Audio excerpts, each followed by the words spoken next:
여러분 대단히 반갑습니다. 자, 우리 오늘부터 사회복지사 1급 국가시험 사회복지 법제론에 관한 얘기들 나눠보겠습니다. 법 하니까 벌써 주눅이 듭니다. 그렇죠? 사실 공부할 양이 상당히 방대한 것 같은데 실제로 시험에 나올 때는요. 주로 이제 법 조문들을 놓고 이 조문이 이 법에 있습니까 없습니까 이런 식으로 묻는 식으로 시험 문제 등장을 해요. 그래서 어렵게 생각하지 마시고 이제 법조문들 우리가 앞으로 공부하게 될 이제 사회보장기본법이라고 하는 가장 이제 일반법적 성격을 지닌 이제 사회복지 관련 법률입니다. 거기서부터 이제 시작을 해서 여러분들 어떻게 하느냐, 이제 그 법조문을 눈에 그리고 입에 좀 많이 익혀주는 시간을 가지시면은 그 오히려 이 법제론 공부가 더욱더 이제 어떻게 탄탄하게 이제 시험 합격을 위한 점수 제공에 큰 역할을 할 수가 있습니다. 자, 우리 보자고요. 첫 번째 챕터 사회복지 관련 법제 총론이다. 법이 뭔가요? 법. 법이 뭐냐? 법. 우리 한자로 쓰면은 이렇게 쓰죠. 그러니까 갈 거자에 이제 물수변입니다. 물 흘러가듯이 물은 항상 높은 데서 낮은 데로 흘러가죠. 그 이제 법칙입니다. 그게 법칙이에요. 그러니까 자연이 만들어 놓은 아주 수능적인 법칙이죠. 그러니까 자연이 만들어 놓은 일반적 법칙이에요. 물이 거꾸로 인력에 반해서 또는 중력에 반해서 위로 이렇게 쳐올려가는 경우는 어떤 인위적 방법 아니고서는 그런 경우가 없습니다. 이해되죠? 그래서 이 법이라는 건 사실 어떤 순리 또는 이치라고 하는 이념을 담고 있어요. 그런 가치를. 사람이 살아가는 데 있어서 사람이 아니라 사람들이 사회라는 것을 구성하고 그 안에 이제 구성원으로서 살아가는 데 있어서 사람들 사이에 지켜야 될 기본적인 삶의 이치들, 순리들, 그것을 어떻게 강제적, 뭐라고 여러분? 강제성. 법의 가장 중요한 특징은 뭐냐면은 그걸 강제로 적용했다는 거죠. 그렇죠. 그래서 강제적으로 사람들한테 적용시켜 놓은 것을 우리가 뭘로? 법으로 이해하면 됩니다. 이해되죠? 그러니까 사실 법이라고 하는 것이 이런 순리나 또는 이치에 위배됨이 없어야 돼요. 그 얘기는 뭐냐? 이 법이 사람 사는 데 있어서 그런 순리나 이치에 어긋났었을 때 이제 그게 악법이 되는 것이고, 그 잘못된 법이죠. 그런 법들은 이제 시간이 지나가면 다시 또 바뀌어질 수밖에 없는 거예요. 그러니까 법이라고 하면 여러분들 머릿속에 생각하시기에 뭐 대단한 거 생각하지 마시고 사람들 사이에 반드시 필요한 것들, 그것들을 어떻게 강제화시킨 일종의 규범이다라고 생각하시면 됩니다. 자, 교재를 보니까 뭐 법의 개념 목적 나와 있는데 그냥 읽어 보시고 법의 기능들도 읽어 보시고 법의 목적들, 뭐 정의 실현하고 공공복리 실현하고 법적 안정성이 있다, 뭐 법 한목적성이 있다, 이런 것도 한번 읽어 보시고 법의 체계라는 것도 한번 볼게요. 법 체계. 자연법과 실정법이라는 게 있는데, 자연법은 인간의 본성에서 유래해서 시공을 초월한 영구불변의 초월적인 자연헌법이다. 자연현상에 의해서 자연적으로 발생하는 것, 인위적인 영향을 전혀 받지 않는 법규입니다. 예를 들어서 그러니까 우리가 이 자연법이라는 것은 물리적인 법 체계를 얘기하죠. 자연이 만들어 놓은 자연의 법 체계예요. 뭐 지구는 어떻게 태양 주위를 돈다. 높은 데서 물건을 떨어뜨리면 낮은 데로 떨어질 수밖에 없다. 뭐 중력 때문에 그런 거죠. 자, 이런 일련의 법칙들, 자연계 내에서 만들어 놓은 일련의 법칙을 우리는 뭐라고 한다? 자연법이라고 한다. 자, 실정법은 경험적 사실, 자, 법, 재정법, 관습법, 판례법 뭐 이런 것들이 있는데, 자, 현실적으로 제정되거나 형성되어서 일정한 시대와 사회에서 시행되는 법. 뭐라고? 일정한 시대와 사회에서 시행되는 법. 즉, 자연법은 자연의 법칙이라고 본다고 하면 이 자연법의 반대인 이제 실정법, 우리 자연법하고 실정법을 한 묶음으로 기억하셔야 돼요. 이 실정법이라는 것은 인간들이 사람들이 사회를 영위하기 위해서 계속 존속시키기 위해서 어떻게 만들어 놓은 이치, 순리라고 생각하시면 돼요. 그러니까 우리가 지금부터 다룰 법은 전부 다 실정법입니다. 자연법을 다루는 게 아니에요. 자연법은 그 법칙을 발견하는 거죠. 과학자들이. 물리학자들이 발견하고 지구과학자들이 발견하고 생물학자들이 발견하고 그렇죠. 화학자들이 발견하는 거예요. 그런데 이 실정법은 인간들이 제정을 하는 거죠. 좀 만들어내는 겁니다. 이해되죠, 여러분? 보면 인간에 의해서 존재하는 밑줄입니다. 인위적인 법이다. 인간이 만들어내는 법. 자연법은 인간 입장에서 본다면 자연법은 뭐죠? 발견하는 법이죠. 아, 야, 이런 법칙이 있네. 이러고서 실정법에는 크게 국내법, 국제법이 있다. 자, 이건 법의 효력의 범위, 즉 법이 누구한테 적용되어질 것인가라고 하는 그 효력의 범위에 따라서 국내법, 국제법이 있다. 국내법은 그 나라 안에 사는 사람들 한테만 적용되는 거고, 국제법이라는 것은 뭐다? 국가 간에 규율하는 법. 그렇죠. 그걸 이제 국제법이라고 합니다. 자, 우리 보면은 우리 이제 자연법 같은 건 우리가 다루지 않겠죠. 우리가 자연법과 실정법이 있다고 한다면 이 사회복지 법제론에서 다루는 건 전부 다 인간이 만든 인위적인 법, 즉 바로 이 실정법만을 공부하는 겁니다.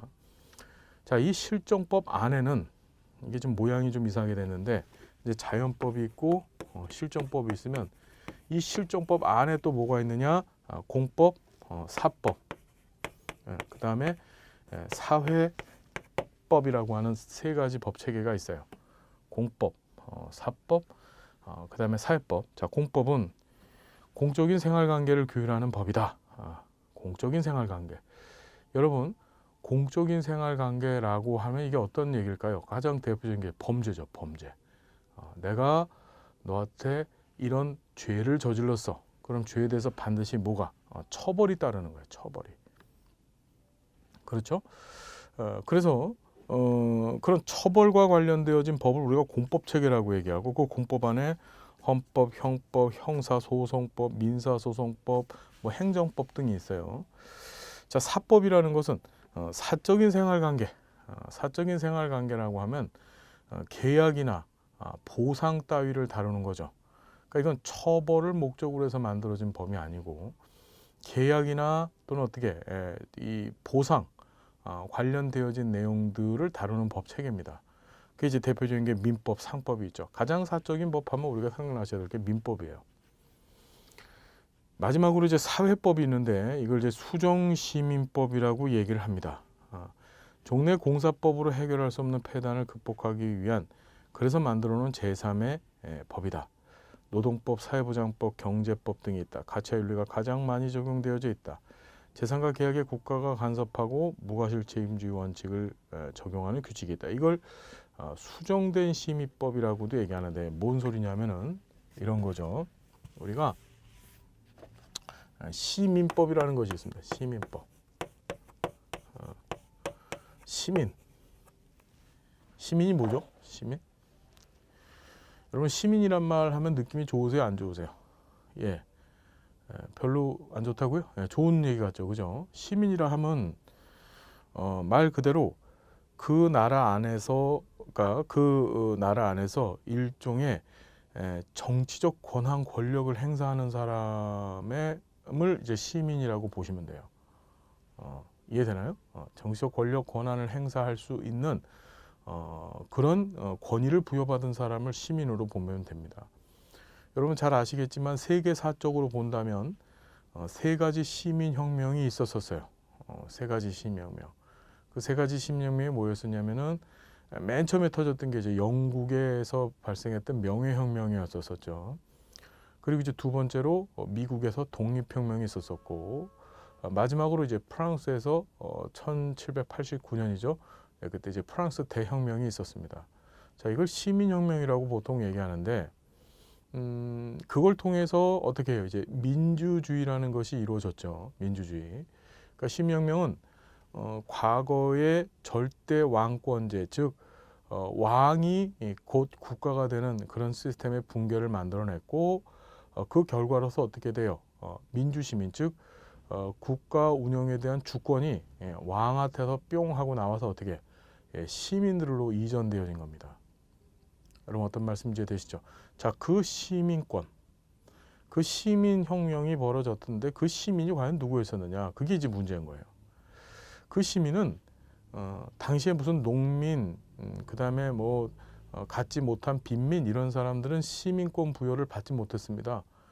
잘 아시겠지만 여러분 그들은 선거도 할 수 없었었고 그러니까 정치를 수행하기 위한 어떤 후보자나 그러니까 정치에 수행하기 위한 무슨 후보자나 또는 그러니까 선거권이나 피선거권 등 어떤 권한도 부여받지 못했었어요.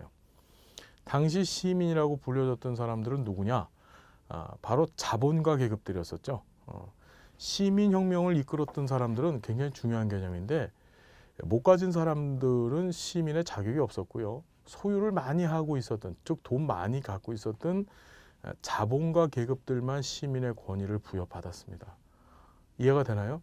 자, 시민혁명이 뻥 터지고 나서 그들이 이제 정권을 잡은 거예요. 그들이 시민이 됐어요. 그들이.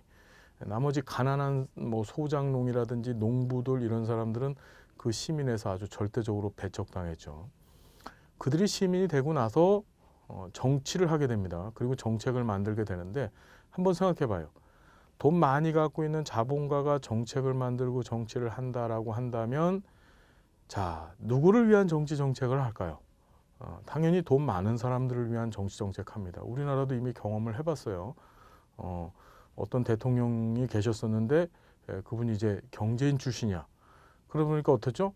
정책이나 정치 방향이 전부 다 재벌 위주 돈 많이 갖고 있는 기업들, 기업 집단들, 회사들, 사장님들 위주로 진행되었었죠. 우리 그런 거 봤었습니다. 가진 자들이 집권을 하다 보니까 그 사람들의 정치 정책은 전부 어떻다? 가진 자들을 위한 정치를 폈어요. 그게 언제까지 이어지냐? 한 19세기, 20세기까지 이어졌어요. 그 당시에 국가의 통치하던 법 체계를 우리는 시민법이라고 얘기합니다. 이해됩니까, 여러분? 자, 시민법에는 보통 두드러지는 세 가지의 원칙이 등장하는데, 자, 첫 번째 원칙이 뭐냐? 계약 자유의 원칙이에요.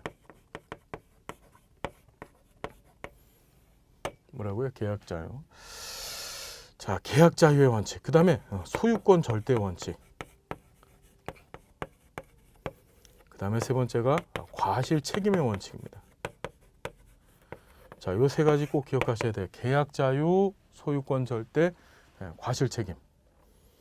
자, 계약 자유라는 것은 이제 사장님하고 이 시민권을 획득한 가진 자, 사장님하고 그 다음에 그 밑에서 일을 하는 이제 노동자 사이의 계약을 얘기하는 겁니다. 계약 자유의 원칙이 성립하다 보니까 사장님은 그래요. 야, 나 너한테 줄 거 별로 없다. 너 와서 일을 하든지 아니면 굶든지 네 마음대로 해. 당시에는 일자리가 굉장히 부족하던 시대였었습니다. 사람들이 살기 위해서는 이 자본가들이 운영하는 공장에 들어가서 일을 하고 그 대가로 보수를 받아서 생활을 해야 되는데 그렇질 못하는 거예요. 그렇질 못합니다. 그래서 그렇질 못해요. 그럴 환경들이 되질 못해요. 조금만 잘못하면 회사 사장님이 나 잘라버려도 나는 아무 이유도 없이 그냥 잘릴 수밖에 없는 그런 상황이 바로 그 당시였었죠.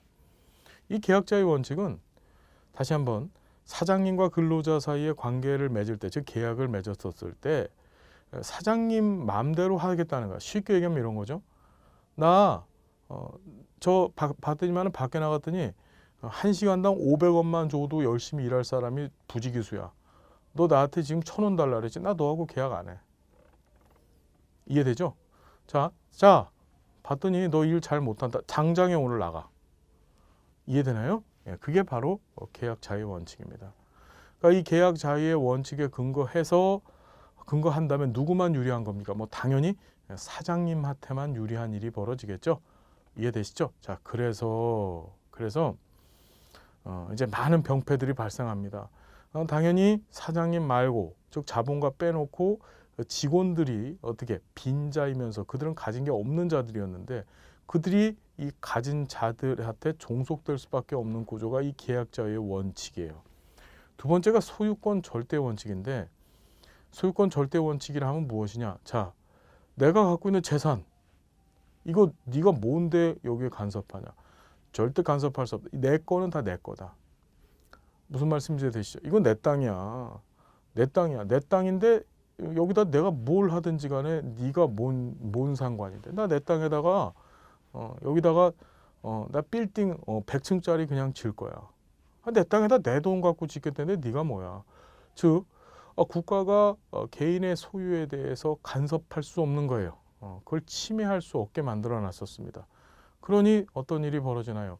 가진 자들은 땅을 가지고서 그 땅을 이용해서 어떻게 더 많은 영유를 취하게 됩니다. 반면에 가지지 못한 자, 즉 땅, 토지를 갖지 못한 자는 그런 취득의 기회를 다 상실하게 되겠죠. 그러니까 가진 자는 점점점 부자가 되고 못 가진 자는 점점점 가난하게 되는 것이 바로 이 계약 자유 소유권 절대 원칙이에요. 자, 과실 책임의 원칙은 잘못한 네가 책임지라는 거죠. 근로자가 일을 했어요. 일을 하다 다쳤습니다. 다쳤어요. 야, 사장님이 그럽니다. 야, 내가 너를 다치게 한 거 아니잖아. 네가 실수해서 다친 거니까 그 다친 거에 대해서 네가 책임져. 네가 알아서 책임져. 그게 과실 책임의 원칙이에요.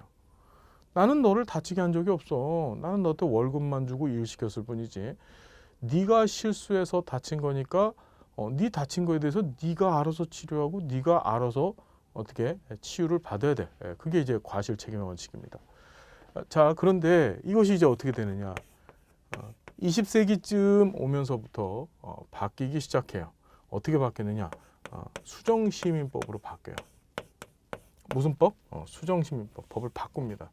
이 수정시민법을 다른 말로 사회법이라고도 하죠. 이걸 사회법이라고도 하는데 이 주 내용은 뭐냐?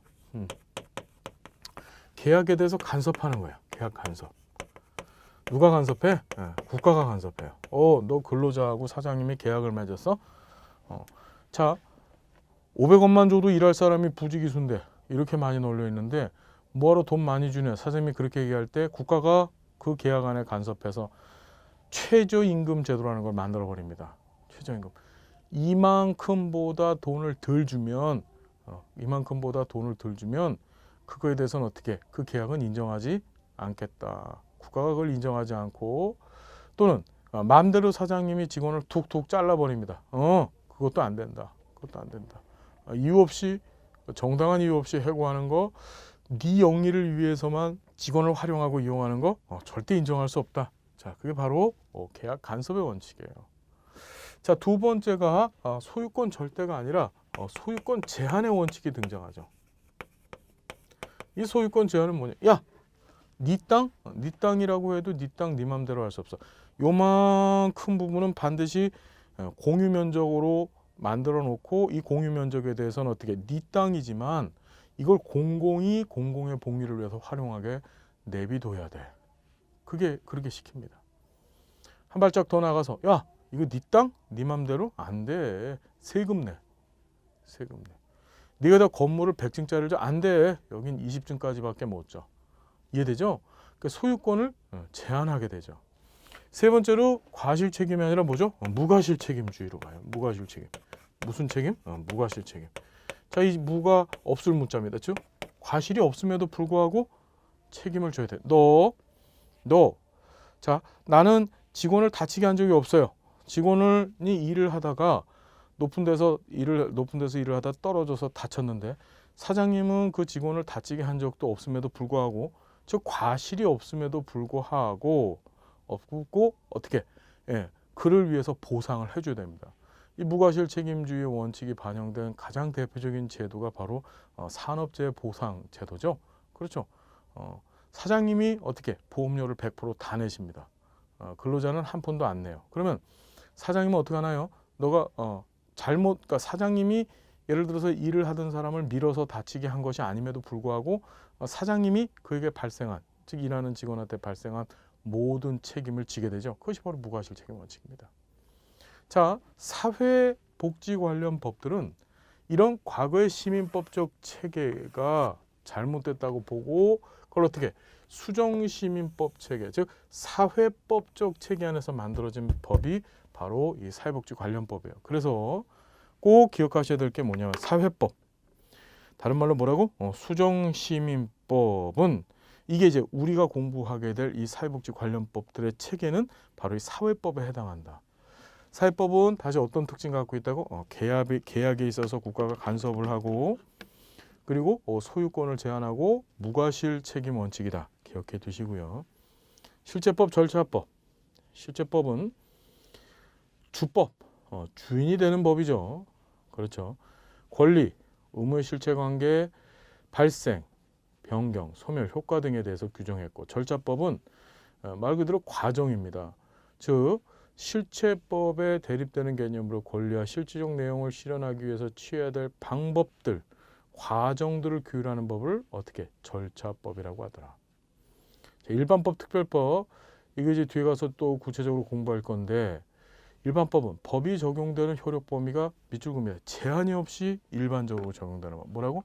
제한 없이 적용되는 법. 그래서 즉 사람에 관한 사항이나 장소에 관해서 넓은 효력 범위를 갖는 법이고 특별법은 효력 범위가 특별한 사항, 어떤 특정 사항에 관해서만 효력되면 그걸 이제 특별법이라고 얘기를 해요. 그런데 중요한 게 있어요. 우리 이제 지금부터 이제 법률에 대해서 되게 깊이 공부를 할 건데 어떤 법 너를 놓고서 너는 일반법이야, 너는 특별법에 이렇게 얘기하는 것이 아니라 법률과 법률이 상호 대립되었었을 때 보다 더 확장되고 큰 넓이에서의 법을 일반법이라고 얘기하고 그렇지 않았었을 경우에 즉 협소한 범위, 특정 범위에 대해서만 적용되는 법을 특별법이라고 한다라는 사실 좀 머릿속에 일단 담고 시작합시다. 사회복지법의 법원. 자, 법원. 법원이라는 것은 이 법법자에다가 근원할 때 원이잖아요. 즉 법의 근원이다라는 걸 이제 법원이라고 하는데 무슨 소리냐? 법의 존재 형식이에요. 뭐라고? 법의 존재 형식. 법이 어떤 모습, 어떤 형태를 갖고 존재하는가 이해됩니까? 그러니까 보면 그 법의 존재 형식, 양식은 표현에 따라 뭘로? 성문법과 불문법이다. 얘는 시험에 나올까 안 나올까? 뒷다 중요 잘 나오죠. 다시 성문법, 불문법이 있다. 다시 뭐가 있다고? 성문법, 불문법이 있다. 자, 성문법이라 하면 뭐냐? 이게 이룰 성자에다가 문서문입니다. 즉 문서화되어져 있는 법, 그걸 성문법이라고 얘기하고 반면에 불문법이라 하면 아니불자의 그럴 문자입니다. 그래서 어떻게 문서화되어져 있지 않은 법을 불문법이라고 하더라. 자, 법은 이렇게 성문과 불문의 존재의 양식, 형태를 갖고 있어요. 보면 사회복지법의 법원이란 사회복지와 관련해서 그 급여 서비스의 내용, 서비스를 제공하기 위한 조직과 관리, 감독의 기준이 되는 법률 등에 의하여 어떤 형식으로 표현되는가 하는 것을 말하는 것으로 사회복지법의 원천과 뭐다? 존재의 양식을 얘기하는데 두 가지가 있다. 성문법, 불문법이 있다. 성문법은 다시 한번 문서로 돼 있는 거고 불문법은 문서화돼 있지 않은 것이라고 생각하면 돼. 우린 자, 여러분 정리가 되셨죠? 자, 보면 자, 성문법부터 공부를 합니다. 성문법. 뭔법? 성문법. 자, 성문법의 종류가 뭐가 있느냐? 이건 어떠한 일이 있어도 머릿속에 넣어야 돼. 헌법, 법률, 명령,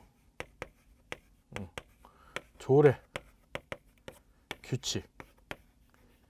다시 시작. 헌법, 법률, 명령, 조례, 규칙. 순서대로 기억합시다. 헌법, 법률, 명령, 조례, 규칙. 한 번 더. 헌법, 법률, 명령, 조례, 규칙. 자, 보시면 이 밑에 두 가지. 이 조례와 규칙을 묶어서 이걸 자치법규라고 해요. 뭐라고 한다고? 자치법규. 조례와 규칙을 묶어서 뭐라 한다고? 자치법규 또는 자치규범이라고도 합니다. 자치법규, 자치규범. 자, 보면은 이 위쪽으로 갈수록 우리는 뭐라고 하냐면 이걸 상위법이라고 얘기하고 위쪽으로 갈수록 뭐라 한다고? 상위법. 밑으로 내려갈수록 이제 하위법이라 그래요. 자, 밑으로 내려갈수록 위로 올라갈수록 상위법. 밑으로 내려갈수록 이제 하위법이라고 얘기를 합니다. 자, 보면은 첫 번째 헌법이 있습니다.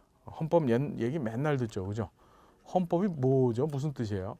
이 헌자가 법헌자죠. 법헌자. 이 법자는 법법자입니다. 그러니까 이게 무슨 소리냐? 법 중에 법이란 뜻이죠. 법 중에 법. 법 중의 법이에요. 법 중 법이다. 즉 세상에 존재하는 법률, 명령, 조례, 규칙 등의 모든 법들이 있는데 그들 중에서 최고의 법이다. 그걸 이제 헌법이라고 얘기하는 거예요. 이해되나요? 이해되죠? 자, 우리나라는 헌법이 있습니까? 없습니까? 있습니다. 그렇죠? 자, 보면 국가와 국민 간의 권리와 의무에 관한 기본법이다. 국가의 최상위법, 국가의 기본조직 통치, 작용, 국민의 기본권 등을 이 법안에서 규정하고 있고, 헌법 규정은 사회복지 관련 하위 법규의 존립 근거인 동시에 자, 이것도 시험에 나왔죠. 재판 규범으로서 효력을 갖는다. 뭐라고? 재판의 규범. 우리가 재판을 시행할 때 특히 이제 형사 관련 재판, 뭐죠? 처벌을 목적으로 어떤 범죄 행위에 관해서 처벌을 목적으로 법을 집행하는 것을 우리가 형사 관련 재판하는 것을 이제 형사 관련 재판이라고 얘기하죠. 그때 형사 관련 재판은 반드시 어떤 것은 죄다, 무엇이 죄다, 즉 무엇이 범죄다라고 하는 그 범죄 기준이 제시되어져야 되고, 그 다음에 그것에 덧붙여서 그 범죄는 어떠한 형이 가해진다라고 하는 그 형벌의 기준, 이 두 가지가 제공되어져야 되는 거예요. 형사재판은. 그런데 헌법은 그 역할을 한다 안 한다? 합니다. 그래서 헌법에서는 헌법 자체에서 이걸 하면 이게 범죄다, 이걸 하면 범죄다라고 법으로 명시를 해놓고, 이해되시죠? 명시를 해놨습니다. 그런 의미에서 어떻다? 재판의 규범으로서의 효력도 갖는다. 이게 시험에 나왔습니다. 헌법은 그냥 추상적인 내용들만 구성되어 있어서 재판의 규범으로서의 성질을 갖는다, 갖지 않는다, 맞냐 틀리냐 이렇게 시험에 나왔었어요. 갖는다. 자, 사회복지 관련 하위법들의 존립 근거, 그러니까 헌법이 있고 그 헌법을 기반으로 해서 나머지 법 체계들이 존재를 하는 거예요. 보면은 1919년, 여러분 1919년 우리나라에서 무슨 일이 있었죠? 3.1 운동이 있었던 해였었어요. 그죠? 그래서 독일의 바이마르 공화국이 헌법 제151조의 생존권적 기본권, 즉 생존권에 관한 내용을 명시해서 사회복지법의 기본 근거가 됐다. 자, 여기서 하나 건질 게 뭐냐면 세계 최초로 생존권, 그러니까 생존권적 기본권, 줄여서 생존권을 헌법에 명시한 법이 뭡니까? 이게 나왔었어요. 그게 바로 1919년 독일의 바이마르 헌법이에요. 독일의 바이마르 헌법. 자, 생존권이 뭘까 그러면? 생존권, 다른 말로 생존권적 기본권이라고 하는데, 이건 뭐냐면 국가가 국민의 생존을 보장해 줘야 된다는 거야. 생존을 보장한다는 얘기는 뭐냐면 국민이 굶어 죽고 얼어 죽고, 그렇죠? 그렇죠. 이러면 된다 안 된다? 안 되는 거야. 그럼 그것만큼은, 즉 국민의 생존에 관한 책임만큼은 누가 책임져라? 국가가 책임져라. 그게 생존권적 기본권이에요. 이해되나요? 우리나라의 이 생존권적 기본권은 우리나라 헌법 제34조에서 명시를 하고 있어요. 몇 조? 34조에서 어떻게 이 생존권적 기본권을 명시하느냐? 국가는 국민의 최소한의 생활, 뭐라고? 최소한의 생활, 삶을 보장해 줘야 되는 거야. 그럼 최소한의 생활을 보장한다는 얘기는 국가가 국민 얼어 죽이면 안 되고 국가가 국민 굶어 죽이면 안 돼요. 이해되나요? 그렇게 되면 이제 국가가 제 역할을 못한 거야. 그걸 생존권이라고 얘기합니다. 이 생존권이 사실은 복지 관련된 복지권이죠. 그렇죠? 이해되나요? 국가가 국민의 생존에 대한 책임을 무조건 져야 되는 거야. 이 선이 가장 최저선이고, 이 생존권 이상의 것들을 국가는 제공을 해야 돼요, 국민한테.